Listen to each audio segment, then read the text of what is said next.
या जिल्ह्याचं नेतृत्व करताना प्रीतमताईनं दोनच योजना तुम्हाला सांगतो, ज्यासाठी 50 वर्ष आपण वाट पाहिली. ती म्हणजे नगर बीड परळी रेल्वे महामार्ग.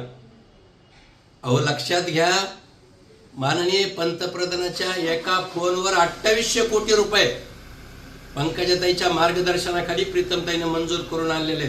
चेष्टा आहे का? गोट्या खेळता का तुम्ही? आणि म्हणून खऱ्या अर्थानं या बीड जिल्ह्यामधून 11 राष्ट्रीय महामार्ग केलेत. आज बीड जिल्हा दळणवळणाच्या दृष्टीनं देशाच्या नकाशाशी जोडलेला आहे. एवढंच नाही तर बजरंग सोनवणे, तुमच्या गाड्या ज्या सुसाट प्रचाराच्या सुटतात, तो राष्ट्रीय महामार्ग कुणी केला? प्रीतमताईनं. तुम्ही जिथं जाता तिथले रस्ते कुणी केले? प्रीतमताईनं.